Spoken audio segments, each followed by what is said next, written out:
Perkenalkan, nama saya Yuliana Ratna Anjani, biasa dipanggil Anje.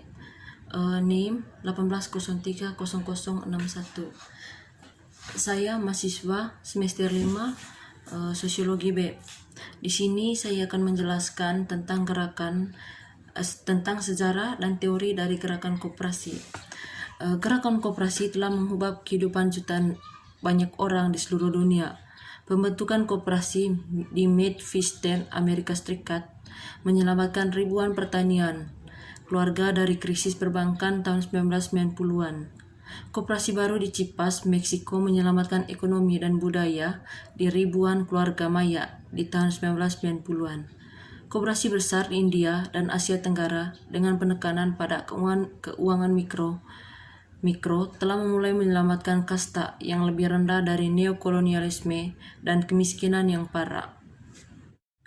Yang kedua di sini tentang membandingkan kerjasama, persaingan, dan upaya individu. Membandingkan kerjasama, persaingan, dan upaya individu kerjasama. Apakah asumsi budaya di sini kita tentang kerjasama, persaingan, dan upaya individu mempengaruhi cara kita mempelajari proses ini, dan apakah asumsi ini mempengaruhi hasil studi yang cermat dalam budaya kita? Dalam tatanan budaya kita, apakah sebenarnya nilai-nilai relatif kerjasama, persaingan, dan upaya individu?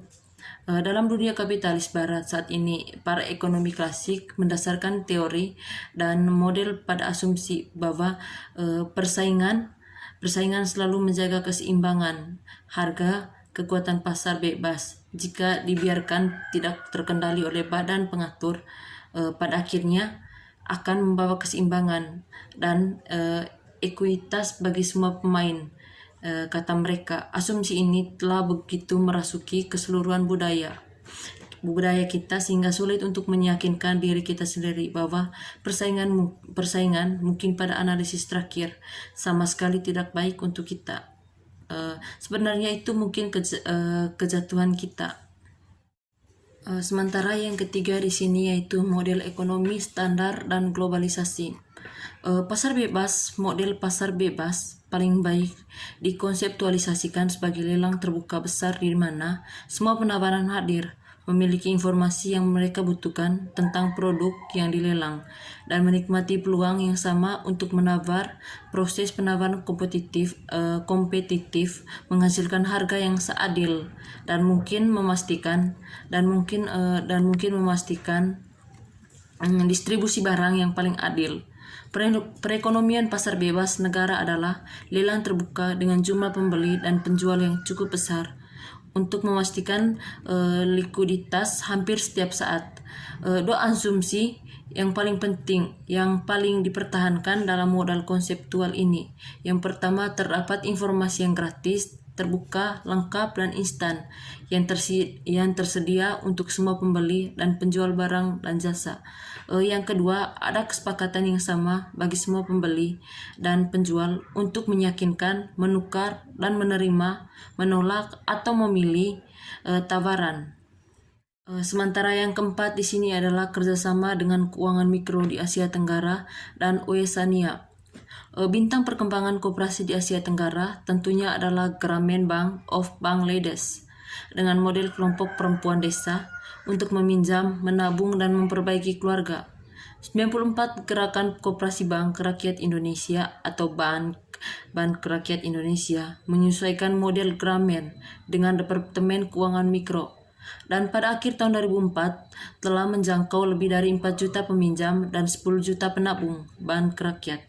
Karena membutuhkan agunan, gagal menjangkau 10% populasi terbawah. Pemerintah Federasi Australia tidak pernah mendukung gerakan koperasi. Tingkat pertumbuhan agak terlambat akhir-akhir ini karena persaingan dengan perusahaan perbankan komersial tradisional. Koperasi di Australia telah mengalami perjuangan yang jauh lebih sulit untuk pertahanan hidup. Pemerintah Federasi Australia tidak pernah mendukung gerakan koperasi. Bahkan ada insiden penindasan yang disengaja terhadap koperasi. Kelima di sini adalah gerakan koperasi di India. Dari minat dan kemampuan alami, memutuskan kecerdasan dari kerja manual dan menjadikan setiap orang terlepas dari kasta mereka yang menjadi manusia yang kurang sempurna. Selalu ada pengecualian pada aturan masyarakat yang keras dan cepat sehingga mengakibatkan perekonomian India sangatlah tergantung pada pekerja yang dikerjakan di luar negeri. Tiga contoh usaha koperasi di India memiliki sejumlah faktor yang sama. Yang pertama, kelompok desa kecil. Kelompok desa kecil belajar mengarahkan pembangunan mereka sendiri. Yang kedua, kelompok koperasi menggunakan prinsip keuangan mikro untuk memanfaatkan usaha mereka. Yang ketiga di sini, semua jenis koperasi sedang menemukan cara untuk mereplikasikan diri mereka sendiri dan melihat diri mereka menyebar ke wilayah yang semakin luas di India. Di sini saya akan menjelaskan juga yang keenam, yaitu Mondragon Vespucci, pengalaman kerjasama. Bahkan di bawah pemerintahan Generalissimo Franco yang sangat kejam dan penindas, terutama di Vespucci Country, gagasan kerjasama dan perusahaan milik pekerja terus berkembang. Kerjasama yang terus tumbuh di Catalunanya dan negara Basque, bahkan di tengah konflik pahit antara pendukung kemerdekaan dan pemerintah Spanyol. Sekolah Teknologi Koperasi Mondragon didirikan di bawah kepemimpinan yang berdedikasi dan Pater Arjemedi dan sekelompok kecil insinyur pada awal tahun 1940-an. Dan Koperasi Mondragon bersiap untuk produksi dengan pembentukan produksi bajar Fagor pada tahun 1956. Pembentukan cajar laboral populer memastikan solvabilitas finansial, fungsi efektif dari organisasi yang dibangun dengan bijak memberikan kesaksian terkuat untuk kesuksesan luar biasa dari koperasi. Kombinasi berdiri sekolah pelatih dan bank mencegah dua masalah terbesar yang pasti dihadapi oleh koperasi baru. Sekolah memecahkan masalah pasti dihadapkan oleh koperasi baru. Lanjut yang ketujuh di sini adalah koperasi di Amerika Latin.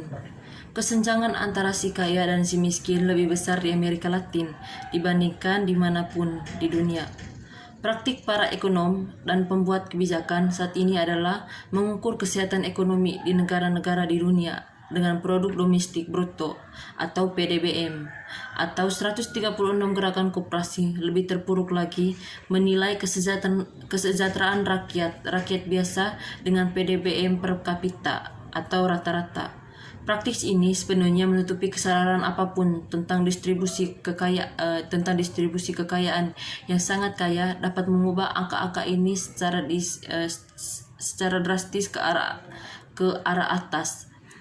Dan ada yang lebih dari sekedar beberapa orang yang sangat kaya dielitkan kekuasaan Meksiko mengatakan bahwa PDB per kapita telah meningkatkan beberapa poin persentase sejak lembaga NAFTA menguburkan fakta bahwa sejak NAFTA orang-orang miskin menjadi semakin miskin dan yang luar biasa kaya bahkan semakin kaya. Sementara yang ke-8 adalah upaya kerjasama Puerto Rico. Posisi paling timur Puerto Rico di antara Kepulauan Caribe di Greater Atlantis berkontribusi pada pentingnya sumber daya dan kepemimpinannya dalam perdagangan, baik di utara selatan maupun timur barat. Pulau ini telah menjadi favorit para penjajah dan bajak. Penjajahan oleh Spanyol pada akhir abad ke-15, awal abad ke-16 benar-benar menghancurkan ketentraman dari isi Taino dengan pedagang dan cacar. Yang ke-9 di sini adalah tentang apa yang membuat kerjasama bekerja.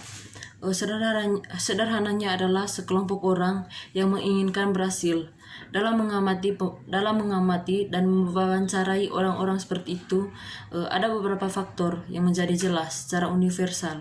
Faktor terpenting yang memengaruhi keberhasilan dan kegagalan adalah kapitalis yang tepat dan tingkat partisipasi anggota yang tinggi.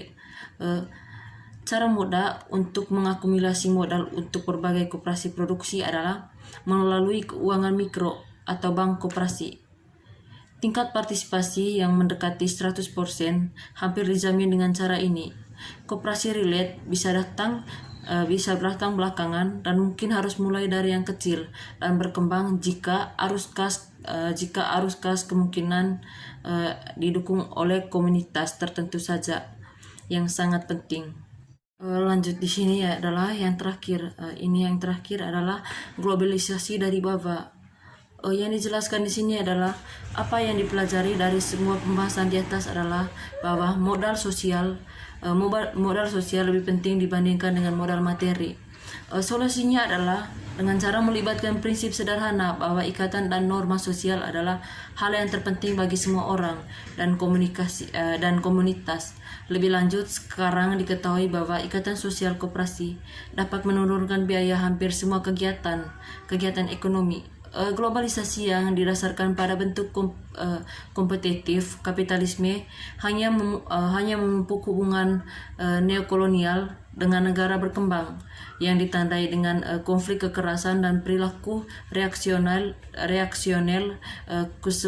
kesukaan baik negara berkembang maupun maju. Kerjasama di sisi lain telah membuat ekonomi yang berkelanjutan secara lingkungan dan sosial, dan bahkan ada global layak lagi ribuan komunitas. Baik, itu saja video dari saya. Saya ucapkan limpah terima kasih. Selamat sore, Pak.